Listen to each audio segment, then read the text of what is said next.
Sleep paralysis is when you wake up, but your body doesn't move. You're conscious, you can see the room, but you're completely frozen. This happens because during REM sleep, your brain shuts off muscle control so you don't act out dreams. Sometimes that shutdown doesn't turn off fast enough when you wake up, so your mind is awake, but your body is still locked. The scary part is the hallucination effect. Your brain tries to explain why you can't move, so it creates a presence in the room. A shadow, a figure, something watching you. It's not real. It's your threat system filling in the gap. It usually lasts seconds or a couple of minutes, then it ends suddenly, and everything goes back to normal. False awakening is when you think you woke up, but you're still dreaming.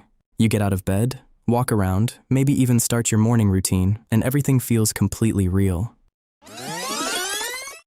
Then you wake up again in your actual bed. This happens because your brain can simulate your real environment so accurately during REM sleep that there's no clear signal that it's a dream. In some cases, it repeats in loops, where you wake up multiple times inside dreams.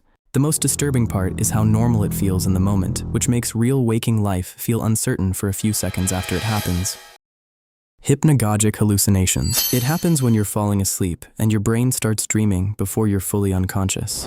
You might hear your name, see flashes of light, or feel like you're falling. It happens because sleep doesn't switch on instantly. Instead, your brain slowly transitions, and during that overlap, dream signals mix with real awareness. That's why it can feel external and real, even though nothing is happening in the environment. It's more common when you're sleep deprived, because the brain enters sleep faster and less smoothly. Sleep talking. It happens when speech areas in your brain activate while you're asleep. You might say words, phrases, or even full sentences without being aware of it, but it's not a window into your thoughts. It's not controlled speech. It's random output from partially active brain circuits. That's why it usually doesn't make sense or hold a conversation. Stress, fever, and lack of sleep make it more likely because they disrupt normal sleep stability. Most people never remember it happening. Sleep starts. They are sudden sensations when you're falling asleep, like a jolt, a sound, or a feeling of falling. They happen because your brain is shutting down motor and sensory systems, and sometimes that process misfires. Instead of a smooth transition, it creates a sudden signal that feels like something external happened. It can wake you up instantly, even if you were seconds away from sleep.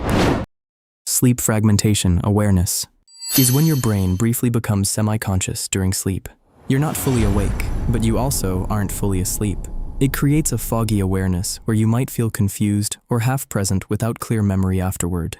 It happens when sleep cycles are unstable and the brain keeps shifting between stages instead of staying fully in one. REM rebound. It happens when your brain catches up on lost REM sleep.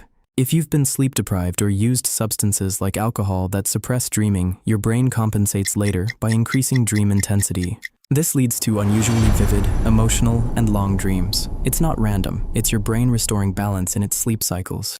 Microsleeps. Microsleeps are very short lapses into sleep that last a few seconds. You don't notice them happening.